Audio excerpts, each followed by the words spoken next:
अपने पसंदीदा शो के फुल एपिसोड देखने के लिए अभी डाउनलोड करें दंगल प्ले ऐप। सफल होगी तेरी आराधना।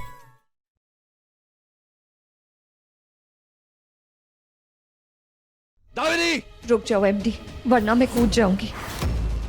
अगर आपने सच नहीं बताया तो मैं यहाँ से कूद जाऊंगी। आप बताइए। जिद मत करो, हम आराम से बैठकर बात करते हैं। बस नीचे आ जाओ प्लीज। कैसे कर सकते हैं आप ये? हमारे इतने सालों का रिश्ता एक पल में भुला दिया आपने। मुझे गए 1 साल भी नहीं हुआ और आपने मेरी जगह किसी और को दे दी। क्या यही अहमियत थी मेरी आपकी जिंदगी में? यही था आपका अटूट प्यार? बताइए एमडी, कौन है वो? किससे शादी की है आपने? ये जेठानी जी की आवाज है ना? पता नहीं क्या हो रहा है। अब क्या रही मुसीबत है इस घर में? किशन, क्या हुआ? पता नहीं दीदी, किसी की चिल्लाने की आवाज आ रही है अंदर से। हे भगवान, अब क्या नया नाटक है? दामिनी, दामिनी रुको, मैं सब बताऊंगा। तुम नीचे तो उतरो प्लीज।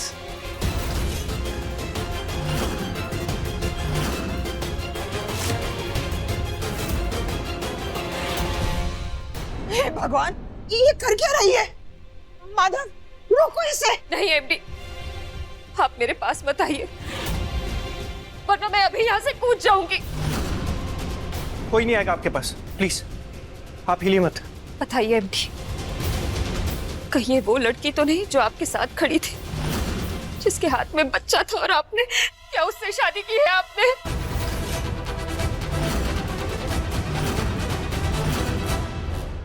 बताइए एमडी।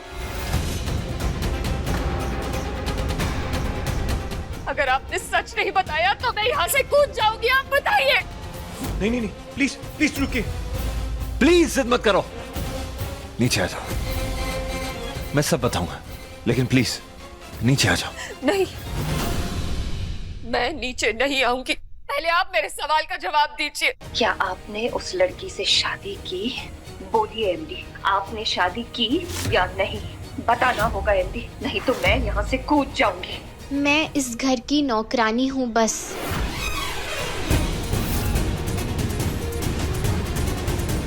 मैं एक नौकरानी हूँ।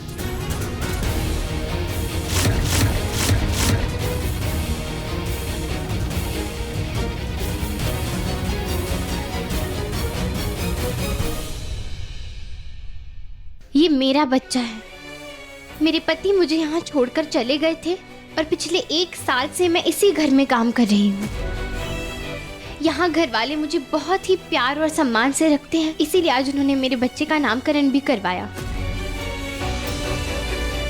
बस इतनी सी ही बात है, इसलिए आप कुछ गलत मत समझिए। तो फिर ये सब मुझसे क्यों पूछ रहे थे कि मैं तुम्हें जानती हूँ या नहीं? क्योंकि आप ही मुझे इस घर में लाई थी और ये इज्जत और ये मान सम्मान ये आपने ही मुझे दिलवाया है। क्या ये सच है एमडी?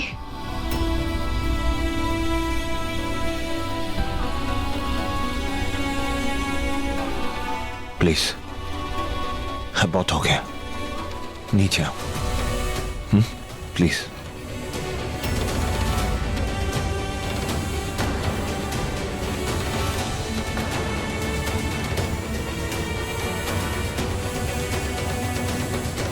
माधव, मुझे बहुत कमजोरी महसूस हो रही है। मुझे ऐसा लग रहा है जैसे मैं गिर जाऊंगी। तुम चलो मेरे साथ, कुछ नहीं होगा तुम्हें।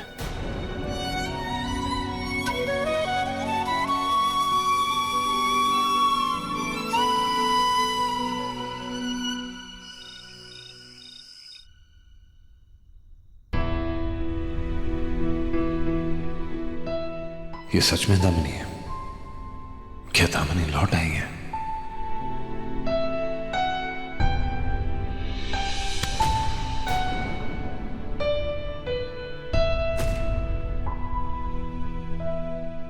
कहाँ जा रहे हैं आप? कहीं नहीं। नींद नहीं आ रही तो मैं सोचा कि बालकनी में थोड़ा वक्त गुजारूं। मेरे वापस आने से खुश नहीं है आप? ऐसा नहीं है दामिनी, तुम्हारे वापस आने से मैं कितना खुश हूं तुम्हें अंदाजा भी नहीं है, क्योंकि मुझे पता है कि ये साल मेरे लिए कैसे गुजरा है। ये लो आ गई महारानी। बहुत शौक था ना बड़े घर की मालकिन बनने का, लेकिन किस्मत देखो, इसे इसकी औकात पर ही ले आई। अरे कितने भी बड़े बड़े ख्वाब देख लो, परपंच कर लो, लेकिन एक नौकरानी नौकरानी ही रहती है। बस भी करो जलेबी दीदी। एक तो ऐसे ही बेचारी के साथ इतना बुरा हुआ है, ऐसा तो किसी दुश्मन के साथ भी ना हो। एक पल में ही उसके लिए शादी के मायने बदल गए, सारे रिश्ते बदल गए, सब कुछ बदल गया।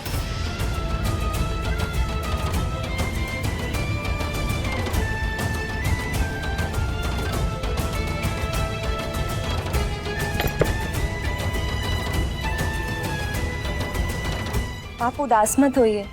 आपने बड़ी मालकिन के लिए जो अपनी जिंदगी की कुर्बानी दी है, वो सच में काबिले तारीफ है। मैंने तो सिर्फ अपना फर्ज निभाया है। बड़ा फर्ज।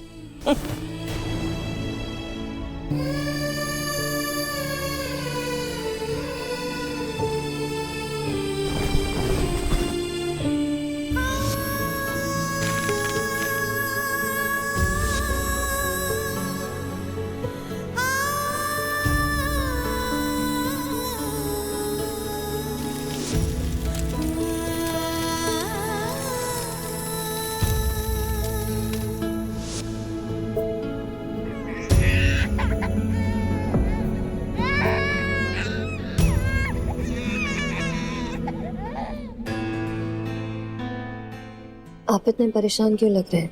ऐसा लग रहा है जैसे आप खुशी नहीं है मेरे वापस आने से। कुछ अलग से लग रहा है। ऐसा नहीं, बस थोड़ा प्रोसेस होने को टाइम लग रहा है। कितना कुछ बदल गया है इससे यार, 1 साल में। तुम्हारे जाने के बाद मैं टूट सा गया था तब। बड़ी मुश्किल से खुद को संभाला, और फिर तुम्हारे यूं अचानक वापस आ जाना इस तरह, ऑनेस्टली थोड़ा शॉकिंग है। मैं समझ सकती हूँ, पर अब मैं वापस आ गई हूँ। अब आप परेशान मत होना।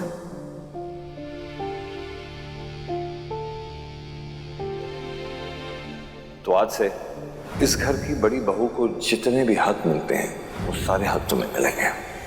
जिसके हाथ में बच्चा था और आपने क्या उससे शादी की है आपने? मैं एक नौकरानी।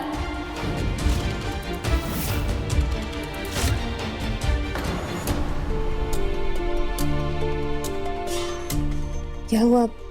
मुझसे कोई गलती हुई क्या? या आपको भी यकीन नहीं हो रहा है कि मैं आपकी बीवी दामिनी हूँ? नहीं, ऐसा नहीं है। दिन भी काफी लंबा था और अब तुम्हें भी आराम करने की जरूरत है। वो ज्यादा जरूरी है तुम्हारे लिए। ये सब के लिए तुम पूरी जिंदगी है हमारे पास। मैं इधर ही हूँ, तुम आराम करो आज।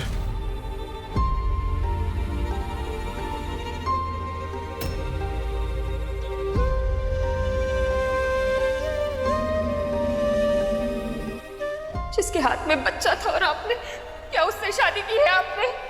बताइए एमडी। मैं एक नौकरानी।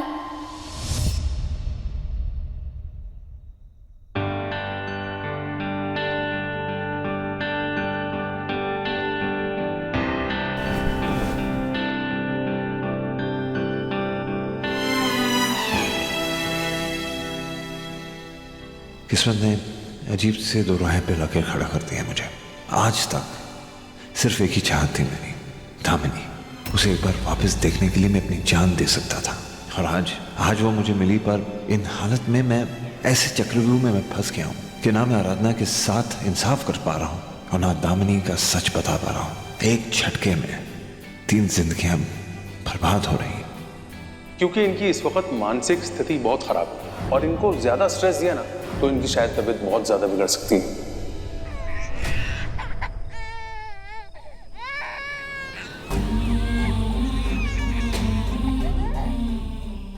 और मेरा बेटा इतनी मुश्किलों से वो मेरे पास आया था। मैंने उसे अपना नाम दिया, पर फिर भी उसे उसकी जगह नहीं दे पाया। उसे घर से बाहर करना पड़ा।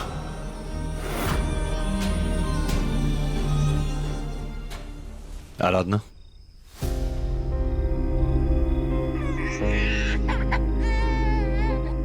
साहब जी, आप इतनी रात को यहाँ? विनायक की रोने की आवाज सुनी तो बुरहान ही गया मुझसे। हाँ, वो मैं बहुत देर से इसे चुप कराने की कोशिश कर रही हूँ, देखो आराधना, आज जो कुछ भी हुआ, कुछ सोचने समझने का टाइम ही नहीं मिला मुझे, क्योंकि सब कुछ इतनी अचानक हो गया। मैं क्या कहता क्या करता कुछ समझ नहीं आया मुझे। और दामिनी का यूं अचानक इस तरह, मतलब हमारी जिंदगी में वापस। मैं जानता हूं कि आज ही मैंने तुम्हें कहा था कि आज से तुम्हें वो सारे हक मिलेंगे जो मेरी पत्नी को मिले थे, इस घर के बहू होने के नाते मिलने चाहिए। और अचानक दामिनी के आने से ऐसा कुछ नहीं रहा। तुमसे माफी भी मांगना चाहता हूं। और तुम्हें साहब जी, आपको कुछ भी बोलने की या कोई भी सफाई देने की कोई भी जरूरत नहीं है। दामिनी जी आपकी पत्नी है और आपने जो कुछ भी किया है सिर्फ उनके लिए किया है, इसलिए आप ऐसे शर्मिंदा मत होइए। मैं जानती हूँ कि आप कभी भी जानबूझकर किसी के साथ कुछ गलत या कोई नाइंसाफी नहीं करेंगे, इसलिए आप ऐसे परेशान मत होइए। और रही बात मेरी, तो मैंने तो सिर्फ अपना फर्ज निभाया है।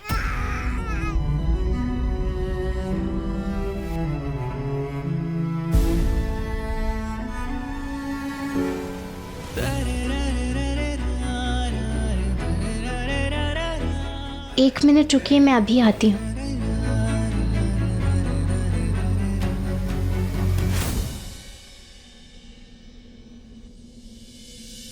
एमडी, एमडी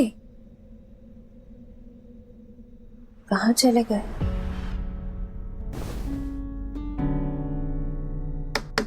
एमडी,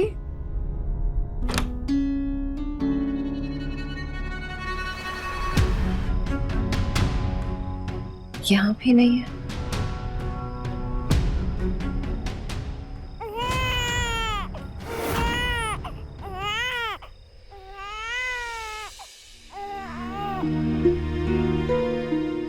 ये गहने इस घर की बहू के लिए थे, इन पर मेरा कोई हक नहीं है, तो आप इन्हें ले लीजिए। उसकी कोई जरूरत नहीं है, ये तुम्हारे हक के, तुम्हें मिले, तुम इसे अपने पास रखो। नहीं साहब जी, इतने कीमती गहने एक नौकर को शोभा नहीं देंगे, इसलिए इन्हें आप ही रख लीजिए।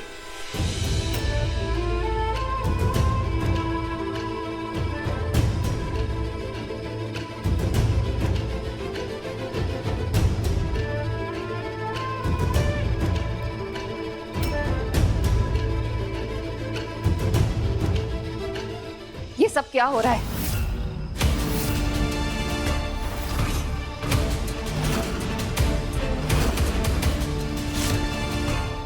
एमडी, आप ये सर्वेंट क्वार्टर्स के बाहर इस नौकरानी के साथ क्या कर रहे हैं?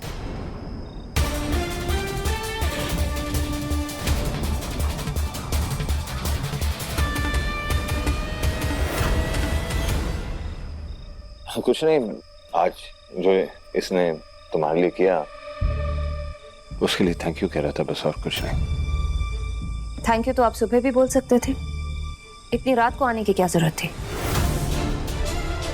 तुमने सवाल क्यों कर रही हो? मतलब मुझे बाहर मिल गई तो मैं सोचा मैं थैंक यू कह देता हूँ। वैसे मुझे भी थैंक यू बोलना था तुम्हें। वो तुमने अपनी नौकरानी का सच बताकर मेरा शक दूर कर दिया।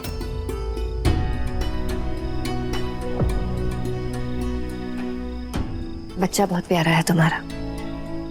क्या नाम है इसका? विनायक।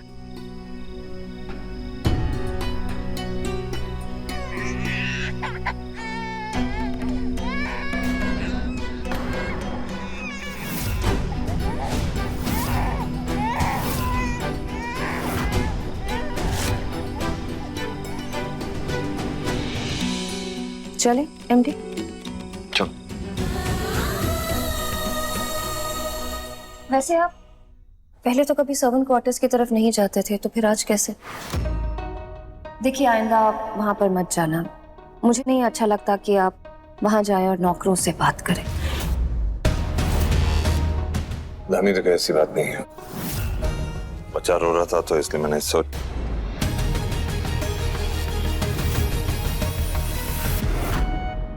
लगता है इस घर में कोई मानने के लिए तैयार ही नहीं है कि मैं जिंदा हूँ। शायद मेरे बिना इस घर में सब ज्यादा खुश थे, इसीलिए तो ये फूलों की माला नहीं हटाई मेरे तस्वीर से अभी तक। कोई बात नहीं, मैं निकाल देता हूँ। रहने दीजिए, कल नौकरों से कहकर निकलवा देंगे। वो है ना नई नौकरानी आराधना, उससे कह देंगे। वैसे भी ये नौकरों का काम है, आपका नहीं। चलिए। चल।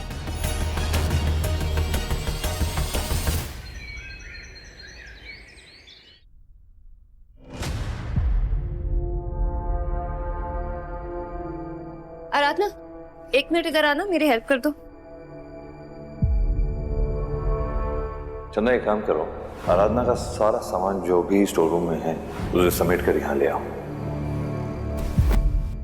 क्या सोच रही हो?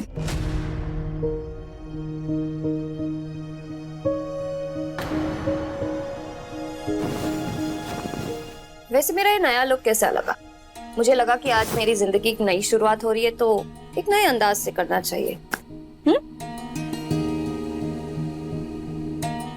जरा मुझे याद दिलाना तो, तुम यहाँ कब आई थी? एक्सीडेंट के दौरान की तो मुझे कुछ भी चीजें याद नहीं है। आपके एक्सीडेंट के कुछ टाइम पहले ही तो आई थी मैं यहाँ पर, तब भी आप मुझे उतनी ही प्यार से मिली थी और आज भी कुछ नहीं बदला है आप में। आज भी आप उतनी ही अच्छी हैं जितनी की पहले थी, और मैं सच कहूँ तो आपसे अच्छा कोई नहीं है।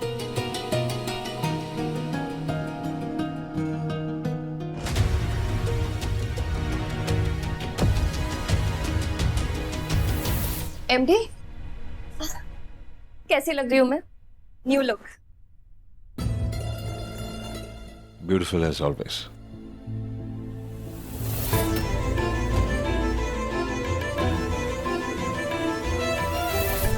एमडी, आई एम सॉरी, वो कल मैं बातों को लेकर कुछ ज्यादा ही रिएक्टिव हो गई थी। पर कल जैसे तुम उस बच्चे को देख रहे थे, ऐसा लग रहा था जैसे बाप अपने बेटे को देख रहा है। आई एम सॉरी, मैं तुम्हें एक बच्चा नहीं दे पाई। तुम अच्छी तरह जानती हो कि इस बात से मुझे कोई फर्क नहीं पड़ता।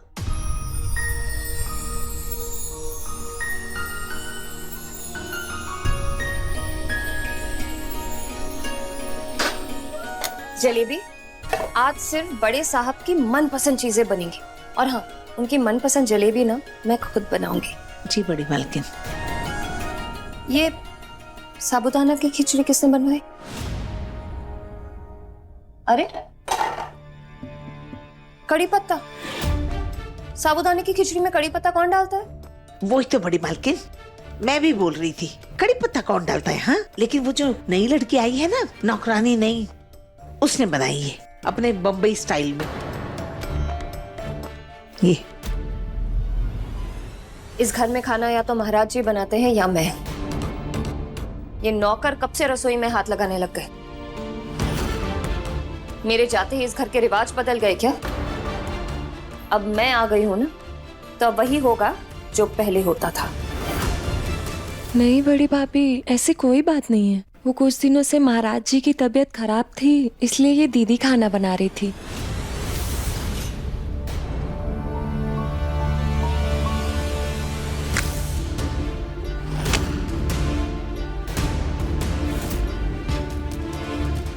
साफ कर देना। बड़े साहब की पसंद का खाना बनवा कर भिजवाइए। जी।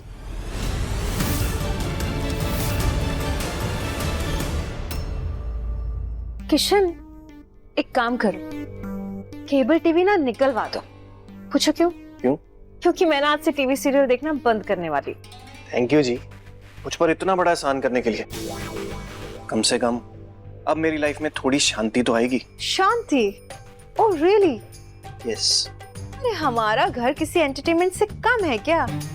कितना शोर है यहाँ पर, इसीलिए टीवी बंद करवा रही हूँ। वैसे भी हमारे घर में हर रोज नई नई फिल्में देखने के लिए जो मिल रही है, और फिलहाल जो फिल्म चल रही है उसका नाम है एक फूल दो माली।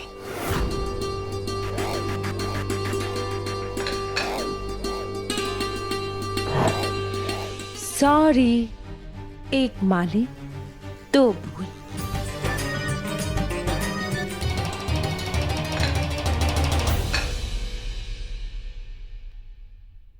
हिचकिचाओ मत, प्लीज कम।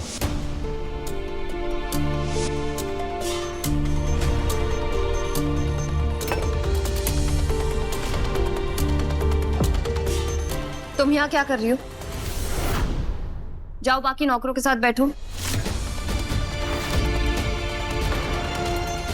गो।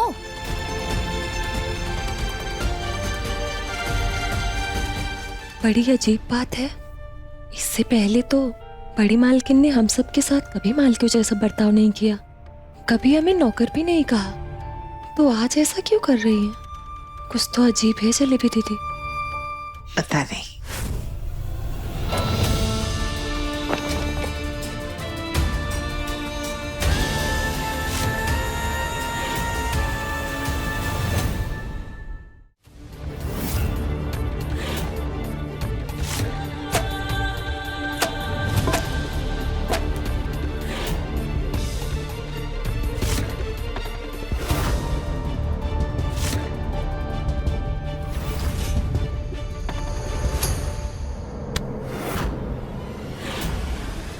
विनायक,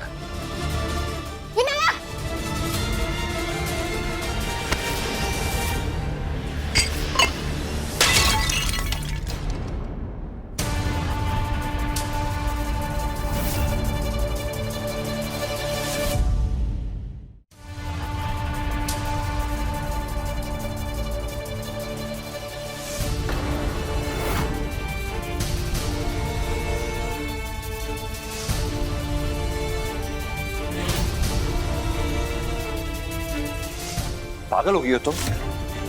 कहाँ है ध्यान तुम्हारा? बच्चे की फिक्र है कि नहीं है तुम्हें? देखने दो, उसको कुछ लगे।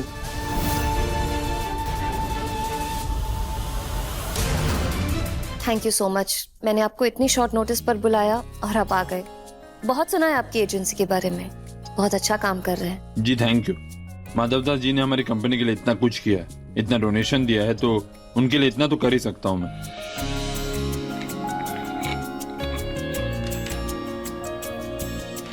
ये देखिए एल्बम्स, इसमें सबकी फोटोज हैं, आप देख लीजिए एक बार।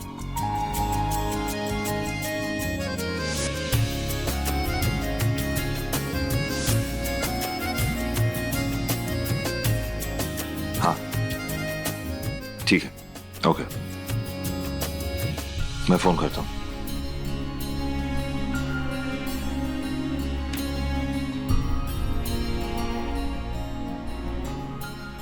दामिनी, ये क्या हो रहा है?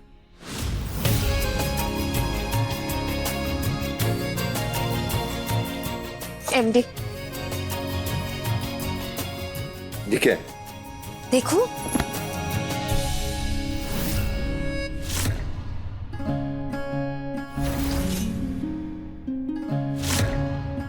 ये फोटोज और ये फॉर्म, ये क्या हो रहा है? ये किसकी फोटोज है? एमडी, हम ना बच्चा अडॉप्ट कर रहे हैं। माँ होने की कमी बहुत महसूस होती है मुझे,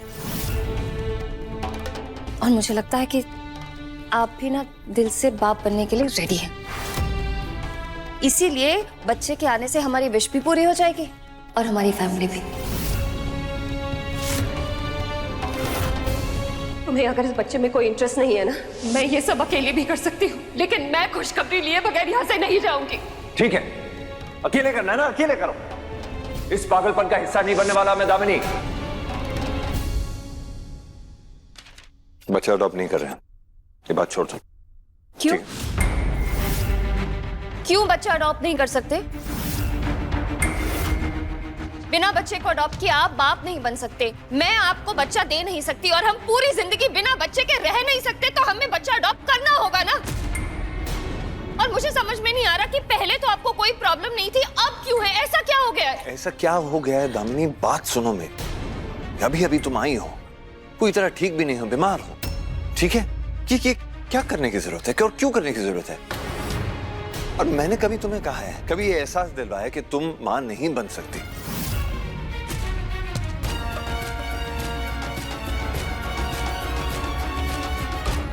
तो ये सब करने की जरूरत क्या है? ठीक है ना, इसके बारे में अभी बात नहीं करते, प्लीज तुम रिलैक्स करो, तुम्हें आराम करने की जरूरत, ठीक है?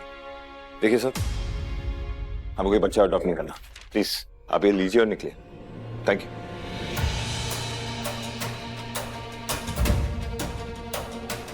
एमडी, तुम मुझे समझने की कोशिश क्यों नहीं कर रहे हो? तुम्हें पता है एक औरत की जिंदगी में माँ बनना कितना जरूरी होता है? उसकी जिंदगी उसका वजूद होता है वो, और अगर वो उसकी जिंदगी से चला जाए ना, छिन जाए, तो उसकी जिंदगी खत्म हो जाती, कुछ नहीं बचता। इसीलिए मैं इतनी बेसब्र हूँ माँ बनने के लिए, क्योंकि मैं नहीं चाहती कि मेरी कमी की वजह से हमारे रिश्ते में दरार आए। बाप तो आप बनना चाहते हैं, ये मैं जानती, पर बाहर से बच्चा अडॉप्ट नहीं करना चाहते क्योंकि आपको इस नौकरानी के बच्चे से लगाव हो गया है। दामिनी, इसीलिए उस लड़की से बात कर रहे थे ना? इस बच्चे के करीब आ गए हैं आप, और उसकी वजह से उस लड़की के करीब। चुप हो जाओ। और आपको पता है आपकी इसी मजबूरी का फायदा उठाकर ये लड़की भी आपके नजदीक आ रही है। दामिनी क्या बोल? लेकिन मैं ऐसा होने नहीं दूंगी। मैं किसी को हमारे बीच नहीं आने दूंगी। दामिनी चुप हो जाओ। आप सिर्फ मेरे हैं, मैं आपको किसी और का नहीं होने दूंगी।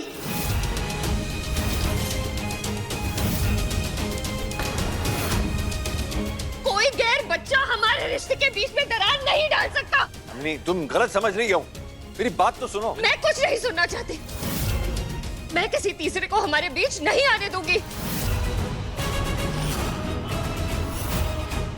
बस शांत हो जाओ। नहीं, मैं शांत नहीं होंगी। मैंने कह दिया ना, बस बात खत्म। दामिनी, तुम माधव की बात सुन तो लो। दीदी मुझे कुछ नहीं सुनना। अरे जेठानी जी एक बार सुन तो लीजिए, बड़े भैया क्या बोल रहे हैं? मैंने कह दिया ना, हमारे बीच कोई नहीं आ सकता, ना ये औरत ना इसका बच्चा।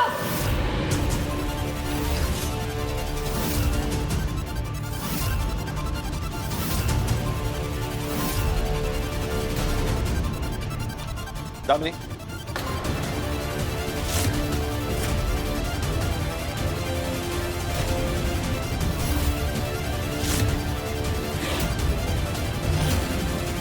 दामिनी जी क्या कर रही हैं? मेरे पास पता है। मेरा बच्चा, दूर रहो मुझसे। मेरा बच्चा मुझे दे दीजिए, ऐसे मत कीजिए प्लीज। वो डर रहा है, आप देखिए। दामिनी जी आप ये क्या कर रही है? मैं आपसे विनती करती हूँ, ऐसा मत कीजिए प्लीज। मेरे पास बताना, मेरे पास बताना। दामिनी ये क्या पागलपन है?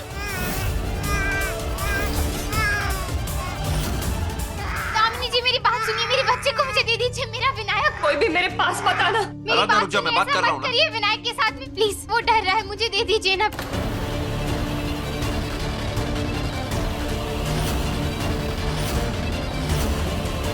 नीचे उतरो, बच्चा इधर दो। नहीं, नहीं दूंगी। ये क्या पागलपन है दामिनी? इस घर में ना ये बच्चा रहेगा, ना इसकी माँ। पहले आप मुझसे वादा करिए कि आप कुछ भी नहीं बदलेंगे। देखो देखो दामिनी, दामिनी दामिनी मेरी बात सुनो। आप मुझसे वैसा ही प्यार करते हैं जैसा पहले करते थे। ये बच्चा हम दोनों के बीच नहीं आएगा। दामिनी प्लीज शांत हो जाओ। मैं वादा करता हूं, दूर मत जाओ, रुक जाओ।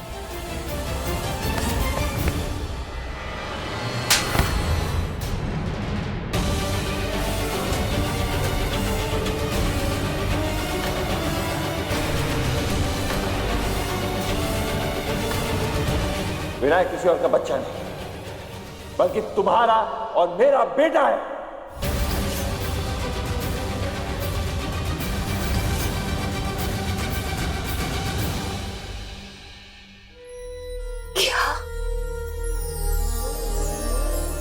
जेठानी जी प्लीज शांत हो जाइए ना। लीजिए पानी पीजिए।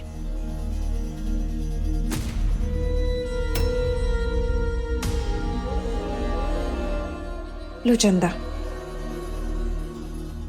वो ये हमारा बच्चा, मेरा और तुम्हारा। हाँ दामिनी, विनायक हमारा बच्चा है और सरोगेसी के लिए हम मुंबई गए थे तुम्हारे कहने पर। और इतना ही नहीं, तुमने ही आराधना को सिलेक्ट किया था सरोगेसी कैंडिडेट के तौर पर। ये कोई नौकरानी नहीं है, बल्कि सरोगेट मदर है विनायक की।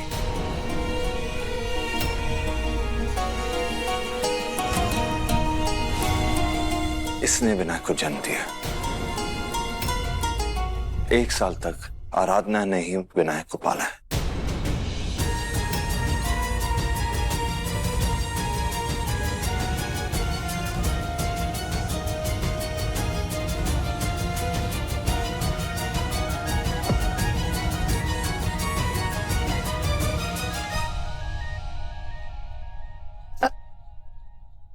था ना, मैंने तुम्हें समझने में बहुत बड़ी गलती कर दी।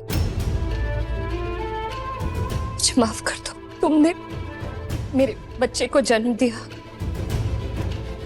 उसे पाल पोस के बड़ा किया है, देखभाल की, ये मैं तुम्हारा एहसान जिंदगी भर नहीं भूलूंगी। Sorry, I am sorry.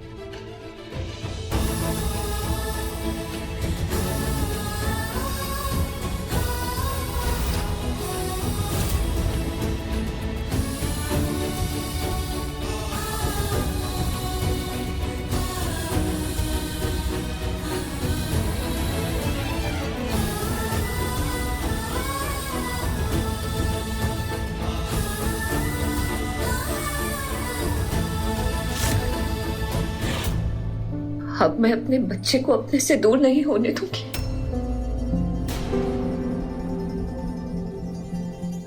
MD,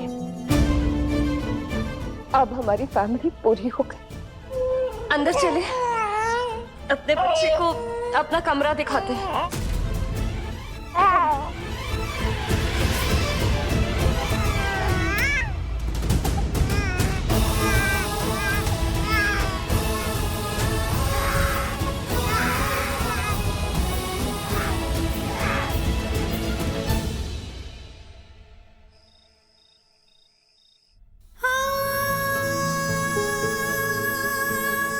ये बच्चा हम दोनों के बीच नहीं आएगा।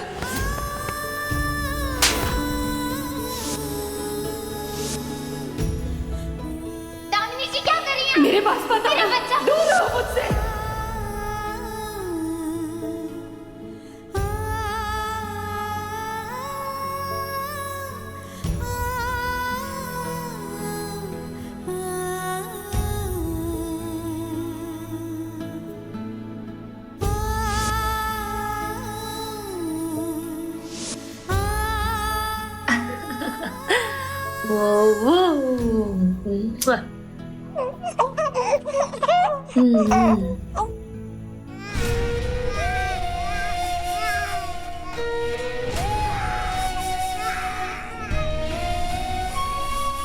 ये तो विनायक की रोने की आवाज है।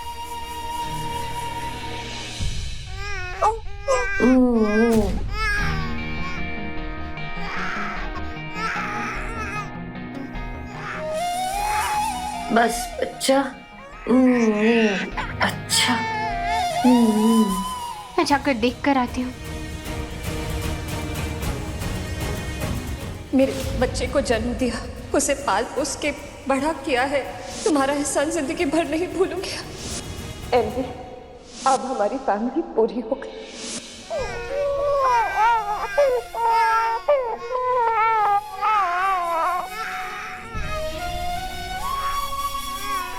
बच्चा बहुत रो रहा है, मुझे दो जरा।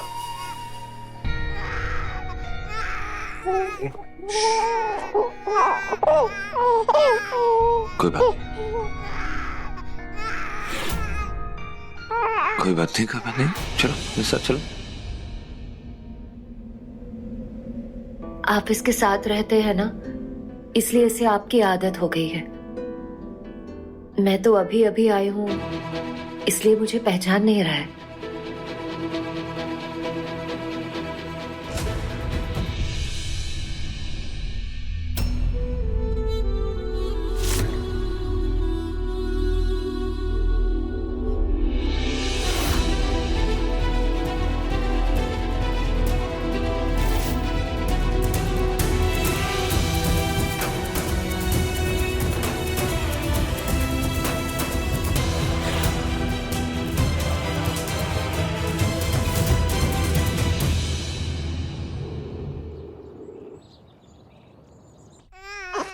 थोड़ा सा खा ले।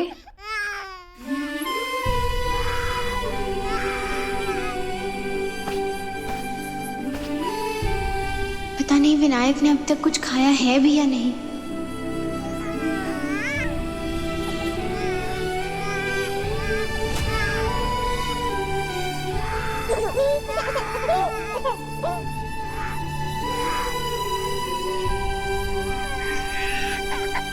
दामिनी, विनायक रो क्यों रहा है? सब ठीक है?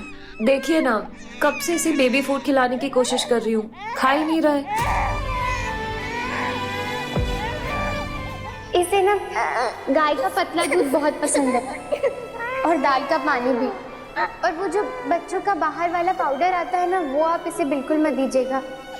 दामिनी, ऐसा भी तो हो सकता है ना कि हर बच्चे की जरूरत अलग हो, उसकी चॉइसेस अलग हो। शायद विनायक को बेबी फूड पसंद ना हो।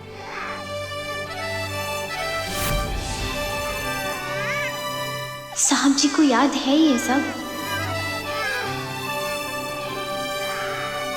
अरे शांत हो जा विनायक। तुम्हें कैसे पता ये सब? मुझे कैसे पता मतलब? दामिनी, शिवानी और आर्यन की सारी चॉइसेस मुझे पता है। बचपन से ही तो पाला है ना हमने। और शिवानी को नमकीन पसंद है और आर्यन को मीठा। तो हो सकता है कि विनायक को बेबी फूड ना पसंद हो, कुछ और पसंद हो। आपको कुछ और खाना है विनायक?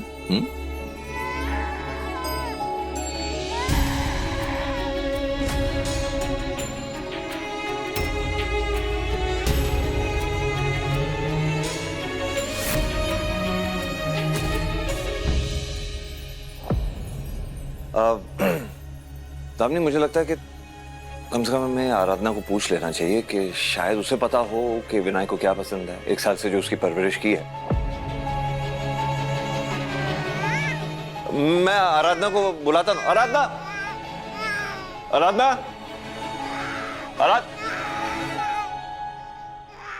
आराधना, देखो ना विनायक कितना रो रहा है और सुबह से इसने कुछ खाया भी नहीं। क्या खाता है ये? वैसे पिसा हुआ चावल दूध में मिलाकर उसे उबाल कर देती हूँ और थोड़ा गुड़ और इलायची भी मिलाकर देती हूँ उसमें। अच्छा, ओके ओके ओके, अच्छा सब ठीक है, सब ठीक। शांत करो, कोई बात नहीं, ठीक है? देखो ना कुछ उसे खिला दो ना प्लीज।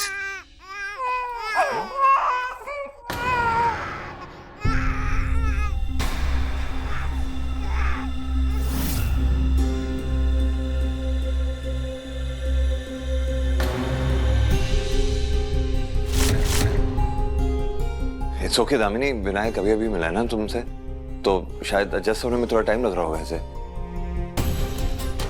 हाँ,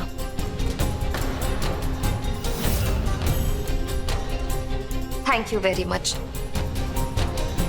मेरे बच्चे को चुप कराने के लिए।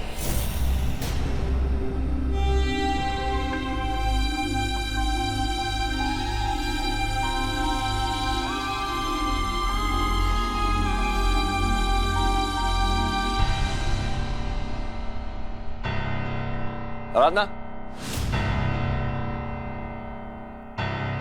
आराधना,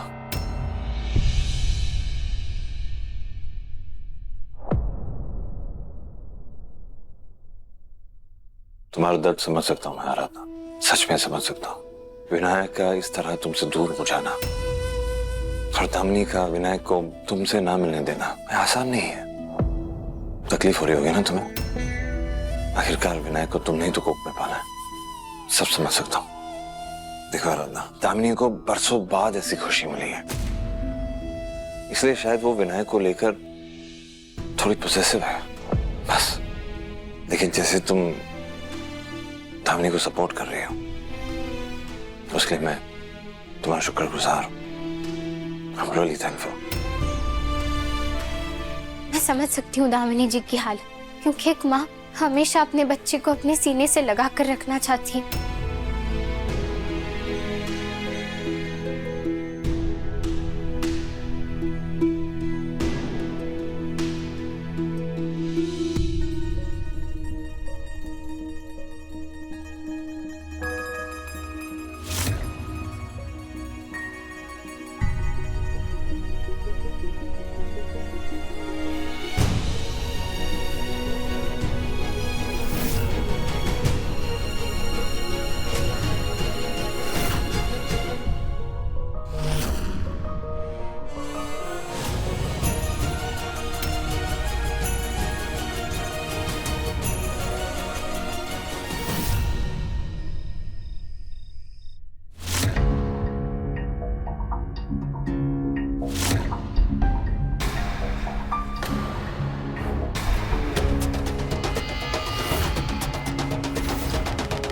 तराजू यहाँ पर कौन लेकर आया? हम।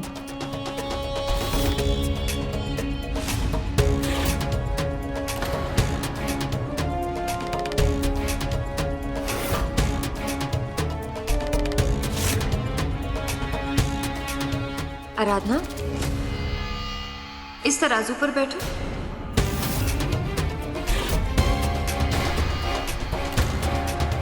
क्या हुआ है दामिनी जी?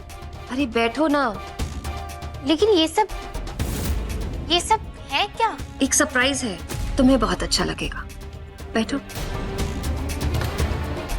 सोच क्या रही हो? बैठो ना।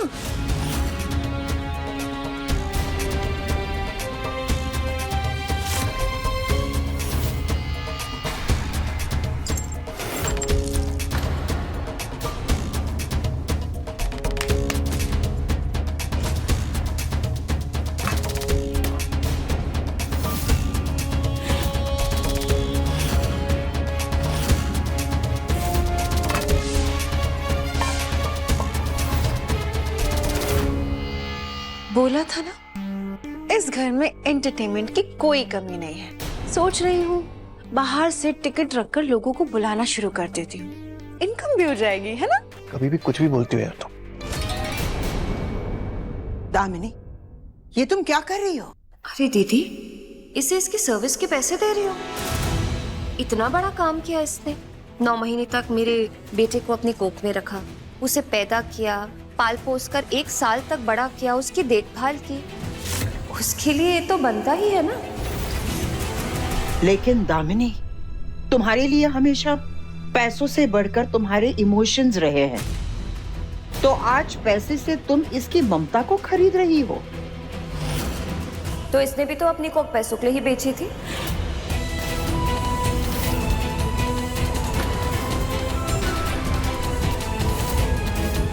इतने ज्यादा पैसे दे रही हूँ कि ये खुश हो जाएगी, और खुशी भी तो एक इमोशन है ना दीदी। तो फिर मैं ये सब इमोशंस के लिए तो कर रही हूँ। जहां तक इसकी सोच भी नहीं जाएगी ना, उससे ज्यादा भर दूंगी इसे।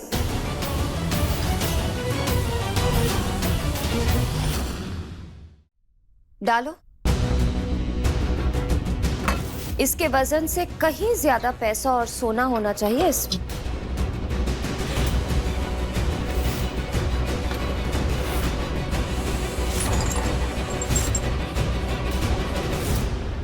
तुमने कभी सपने में भी नहीं सोचा होगा कि तुम्हें इतना सोना और पैसा मिलेगा, है ना आराधना? और डालो।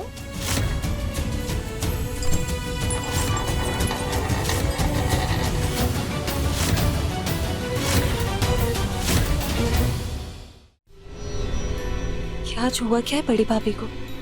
इससे पहले तो ना इन्होंने कभी ऐसा कहा है और ना किया है।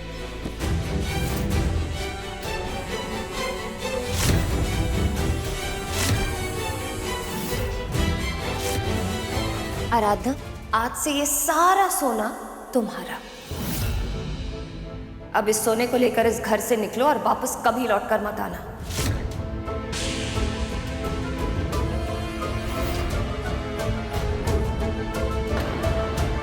क्या हो रहा है यहाँ?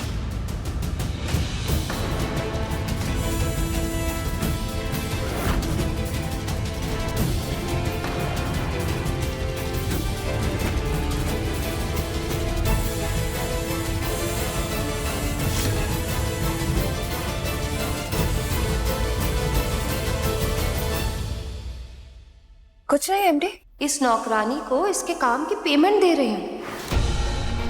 इतना बड़ा काम किया इसने हमारे लिए, बच्चा दिया, हमारी फैमिली पूरी की, जिंदगी की सबसे बड़ी खुशी दी है हमने। और वैसे भी अपने कोख को गिरवी रखना हर किसी के बस की बात तो होती नहीं है ना, इसीलिए इसे थैंक यू कह रही हूँ। और जो ये डिजर्व करती है उससे ज्यादा पेमेंट कर रही हूँ।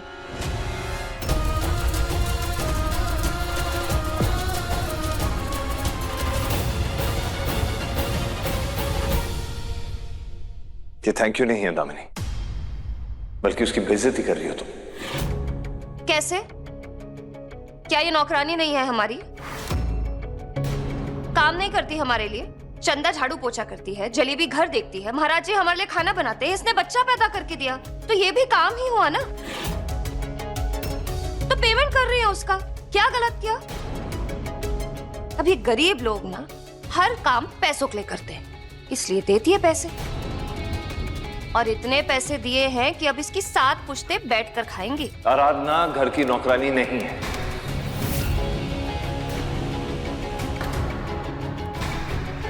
और ये हरकत तुम उसके साथ नहीं कर सकती हो। क्यों नहीं कर सकती? तुम इसे इतना डिफेंड क्यों कर रहे हो? 1 साल इसके साथ रहकर इसे पसंद करने लग गए हो क्या?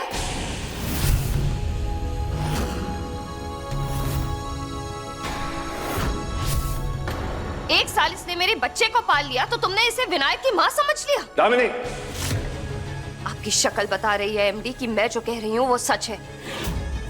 इसलिए कल इसके साथ इतना चिपक चिपक कर बैठे थे। ओह शट अप!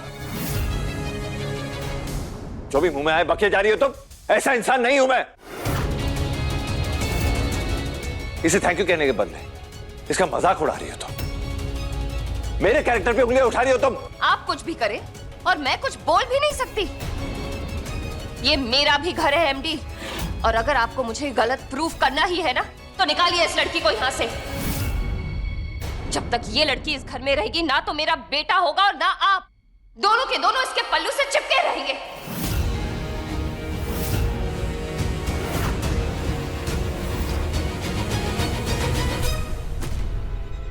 निकल यहां से, अभी निकल, निकल।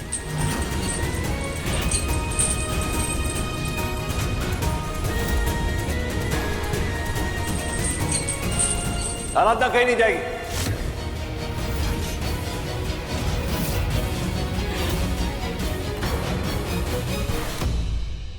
क्यों नहीं जाएगी? मैंने कहा ना वो कहीं नहीं जाएगी। आपको बताना होगा वो क्यों नहीं जाएगी यहां से। क्योंकि आराधना मेरी पत्नी है।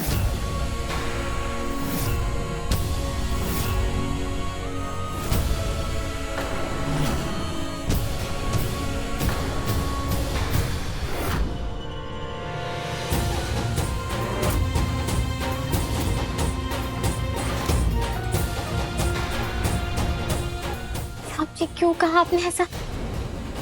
इनकी तबीयत खराब हो गई तो, अगर इन्हें सितवा लगा तो? मेरी बात तो सुनो दामिनी।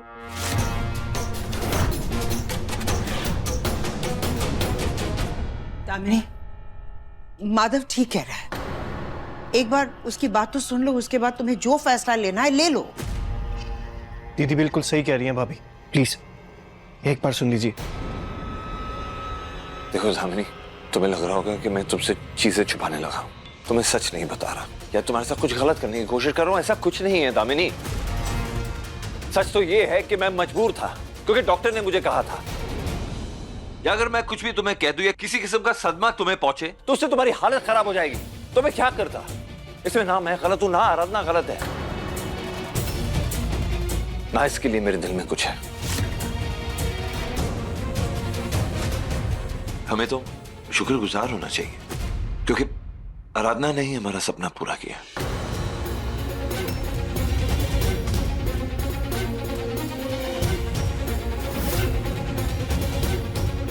दामिनी, दामिनी, भाभी, भाभी, ये क्या कर रही हो? नहीं दामिनी रुक जाओ। ये क्या पागलपन है? ये छुरी मत।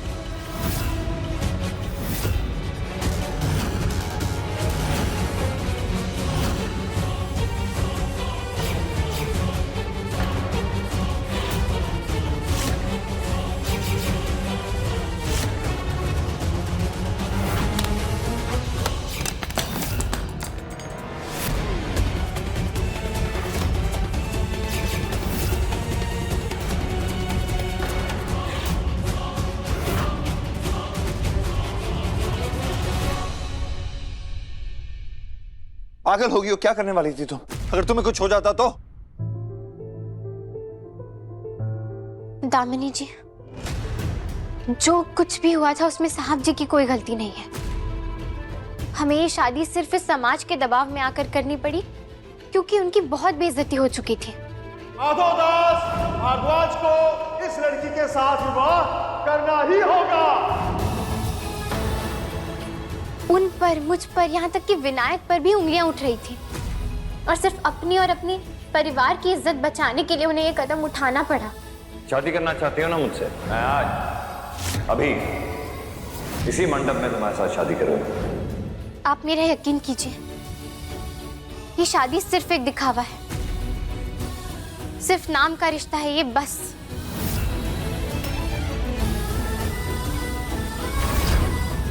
और साहब जी के दिल में आज भी सिर्फ आप हैं, और उन्होंने वो जगह किसी और को नहीं दी है। कह रहा आराधना कि मैं सिर्फ दामिनी से प्यार करता हूँ और उसी से प्यार करता रहूंगा, और दामिनी की जगह मेरी जिंदगी में कोई नहीं ले सकता।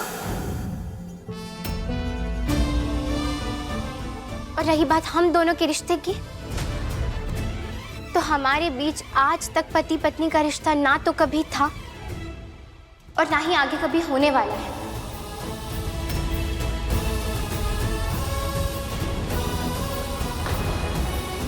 उन्होंने आपका भरोसा नहीं तोड़ा है। साहब जी आज भी सिर्फ आपके हैं। आराधना सच कह रही है, घबराओ मत। आज से मैंने तुमसे कुछ नहीं छुपाया। हमारा रिश्ता जैसा था वैसा ही है।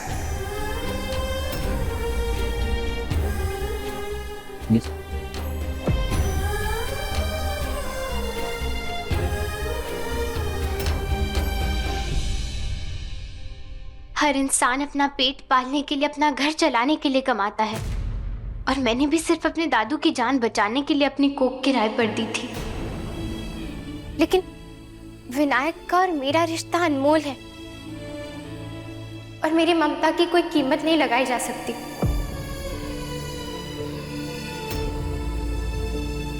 मैंने उसे इसलिए नहीं पाला है कि बदले में मुझे आपसे कुछ चाहिए। वो मेरा बेटा है।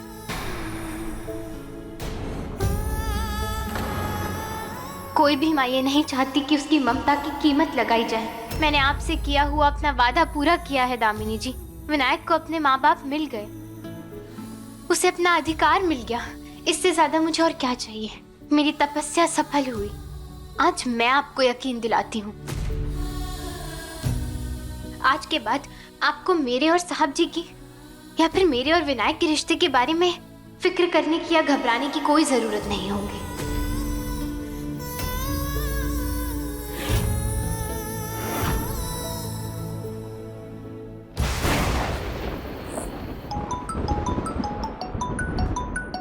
हेलो आराधना, बोलो। मैंने दामिनी जी से कहा था ना साहब जी, आज के बाद उन्हें मेरी फिक्र करने की कोई जरूरत नहीं होगी। आज से कभी भी उन्हें मेरी वजह से कोई भी तकलीफ नहीं होगी। आराधना, तुम क्या कह रही हो? कुछ समझ नहीं आ रहा है मुझे। मैंने अपना वादा पूरा कर दिया साहब जी, लेकिन आप विनायक का ख्याल रखिएगा। आराधना, कैसी बहकी बातें कर रही हो तुम? देखो, जो भी कहना है सामने आके कहो। ऐसा कुछ समझ नहीं आ रहा मुझे। मैं अब वापस नहीं आ सकती साहब जी। मैं घर से बहुत दूर आ चुकी हूँ, और अब मैं कभी वापस नहीं आ पाऊंगी। आराधना, ये कैसा मजाक कर रही हो तुम? और बिन बताए कहाँ चली गई हो? वो भी इतनी देर रात, कम से कम बता के जाती। ये दुनिया इतनी बड़ी है ना साहब जी, यहाँ तो सर पर रहने के लिए छत तो मुझे कहीं भी मिल जाएगी ना। और फिर अगर मैं आपसे मिलने आती ना, तो विनायक को देखकर मेरी ममता मेरे कदम रोक ही लेती। इसीलिए मुझे ऐसे बिना बताए यहाँ आना पड़ा। हम जिस चक्रव्यूह में फंस गए हैं ना, उससे बाहर निकलने का अब यही एक रास्ता है। और आप मेरा यकीन कीजिए, आपके और दामिनी जी के बीच आने का मेरा कभी भी कोई भी इरादा नहीं था। मैं तो खुद विनायक को आप दोनों को सौंप देना चाहती थी, लेकिन किस्मत ने ऐसा खेल खेला और हमें एक ऐसे बंधन में बांध दिया जिसमें बनने की ना तो हमारी कोई जरूरत थी, ना ही हमारा कभी कोई इरादा था। लेकिन अब इस जबरदस्ती के रिश्ते को तोड़कर आगे बढ़ने का यही सही समय है। आराधना, कैसी बहकी बहकी बातें कर रही हो तुम? देखो, मेरा कहने का मतलब है कम से कम बता के जाती। कहाँ जा रही हो? मैं तुम्हारे लिए प्लेन की टिकट बुक कर देता, रहने का इंतजाम कर देता। नहीं, आप मेरी चिंता मत करिए साहब जी। एक माँ बनने के बाद में ना मैं बहुत मजबूत बन चुकी हूँ। मैं किसी भी मुश्किल का सामना अकेले कर सकती हूँ। जब मैंने विनायक को ऐसे अकेले पाल लिया, तो अब मैं किसी भी जगह किसी भी हालात में रह सकती हूँ, और फिर मुंबई तो मेरा अपना घर है ना, वहाँ मुझे कोई तकलीफ नहीं होगी। आराधना,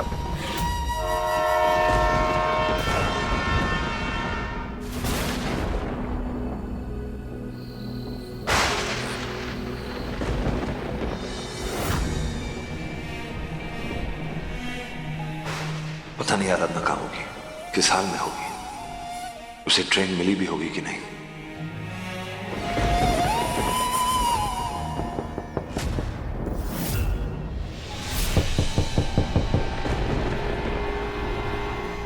इतनी रात को कौन हो सकता है?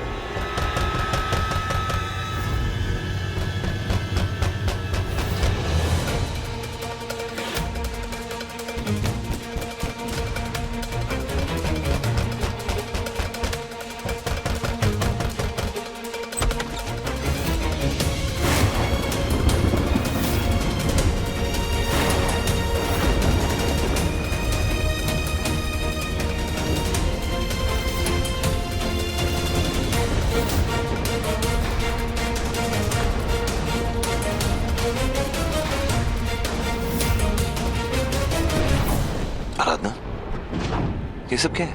और ये चोट, ये क्या हुआ तुम्हें? वो विलास राव मेरे पीछे पड़ा है,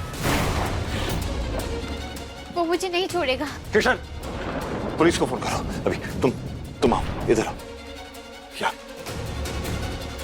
चंदा, पानी लेकर आओ, इधर बैठो।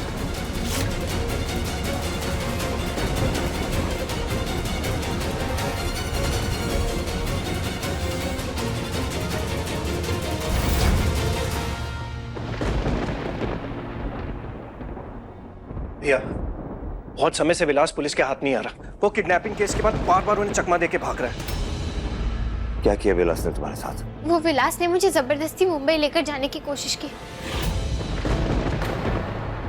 मुझे तो लगा था कि वो यहाँ से चला गया है, लेकिन वो यही है। मैं बड़ी मुश्किल से वहां से भाग कर आई हूँ। ये विलास कौन है? एक सड़क छाप गुंडा है। मुंबई में हमें लूटने की कोशिश की थी उसने, तुम्हें चोट भी पहुंचाई थी, याद है? हाँ हाँ। और आराधना का पीछा करते करते वो यहाँ तक आ गया। हमारे बच्चे को भी किडनैप किया था उसने।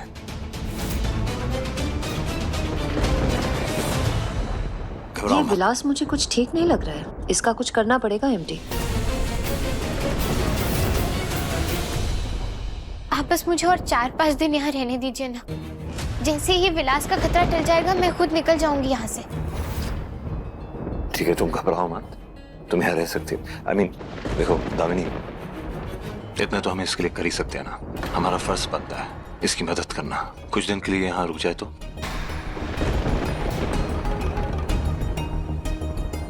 तुम यहाँ रह सकती हो, फिक्र मत करो।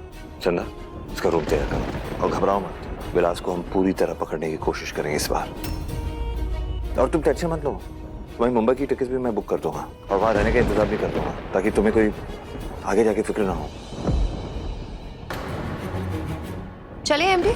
हाँ चलो चलो।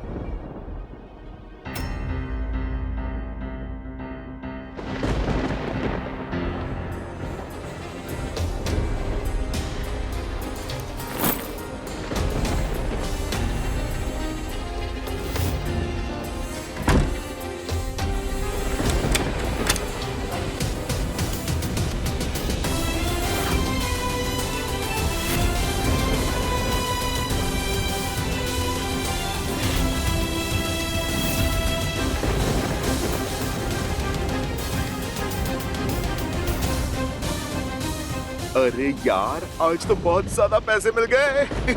रवि किशन की फिल्म होती तो 1-2 हफ्ते का ही काम चल पाता, पर आज माधव दास भारद्वाज के घर नकली डॉक्टर अटेंडेंट की एक्टिंग करके जो पैसे मिले ना, उससे कम से कम साल भर तो कमाने की जरूरत नहीं है। पर यहाँ रहना खतरे से खाली नहीं है। कोई पहचान जाएगा तो पोल खुल जाएगी हम दोनों के फ्रॉड की। चल निकलते हैं यहाँ से। चल चल चल।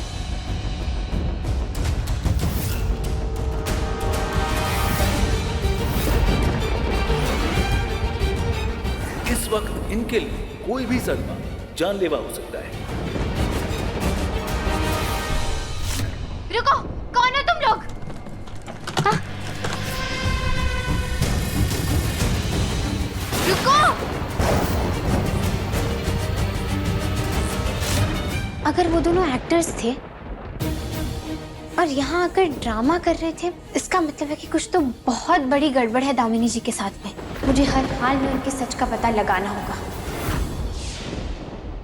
इतनी मुश्किल से इस लड़की को इस घर से निकाला था, फिर वापस आ गए। उसे यहाँ से जाना होगा। मैं उसे इस घर में बर्दाश्त नहीं कर सकती।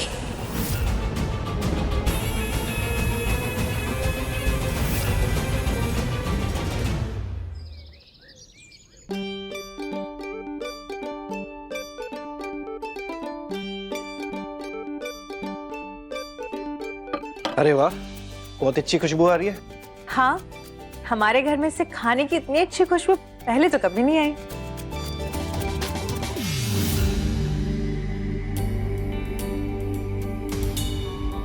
आराधना, सॉरी दामिनी जी, अब आप मुझ पर गुस्सा मत कीजिएगा, लेकिन आज का सारा नाश्ता मैंने ही बनाया है। आप सबने मुझे इस घर में रहने की इजाजत दी, खासकर आप मेरे लिए इतना कुछ बर्दाश्त कर रही हैं, इसीलिए आज सबको थैंक यू बोलने के लिए मैंने ये महाराष्ट्र नाश्ता बनाया है।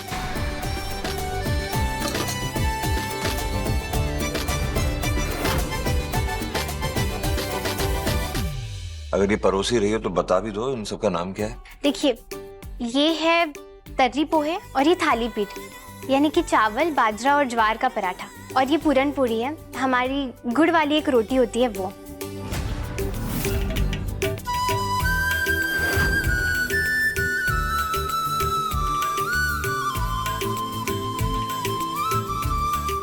ये पूरन पोली तो काफी अच्छी है। Thank you. आपने तो ये सब खाना पहले से ही खाया होगा ना? आप महाराष्ट्र में इतने लंबे समय तक रही थी, तो इन सब में से सबसे अच्छा क्या लगता है आपको? ये थाली पीठ। चिच्ची, यहाँ तो कभी सौतन कभी सहेली का नया वर्जन स्टार्ट हो गया है। देखिए, एक बीवी दूसरी बीवी को खाना सर्व कर रही है। आराधना, तुम खड़ी क्यों? माधव के पास बैठो, पहले भी तो बैठ चुकी हो।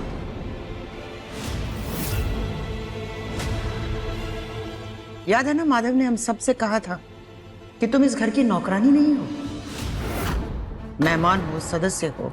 तो बैठो, हमारे साथ नाश्ता करो।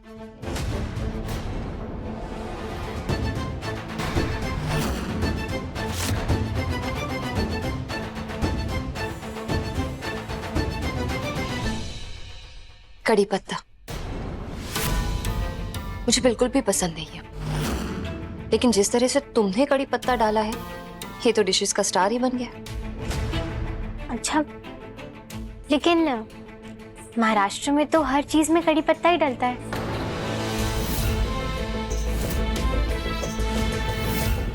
तो अपने कर्जत में इतने लंबे समय तक खाना कैसे खाया होगा? वैसे आप वो अष्टविनायक मंदिर में गई थी या नहीं कर्जत में? बहुत मान्यता भी है उसकी। और हाँ, वैसे भी आप तो गणपति बाप्पा में मानती है ना, तो आप तो वहाँ दर्शन करने गई होंगी। अष्टविनायक मंदिर? हाँ, वो कर्जत चौक के पास में ही है। और वहाँ तो लोग पैदल भी आते हैं दर्शन करने के लिए। आप साल भर रही वहाँ पर, फिर भी एक भी बार नहीं गई दर्शन के लिए? वो 6 महीने तो मैं कोमा में ही थी, और फिर 6 महीने मैं अपने कमरे से बाहर भी नहीं निकली। आप विनायक का नाम तो नहीं बदलेंगी ना? बिल्कुल बदलूंगी। इतना पुराना और बुड्ढो जैसा नाम कौन रखता है? हमने ये कैसी बातें कर रही हो तुम? तुम्हारे कहने पे ही तो विनायक का नाम रखा गया था। तुमने तो कहा था तुम बच्चे का नाम विनायक रखना चाहती हो। जब आपका बच्चा होगा तो ना आप उसका नाम मैं विनायक रखूंगी, विनायक रखूंगी, विनायक रखूंगी। इतनी बड़ी बात दामिनी जी को कैसे याद नहीं है? जरूर कुछ तो है जो हम में से किसी को नहीं पता।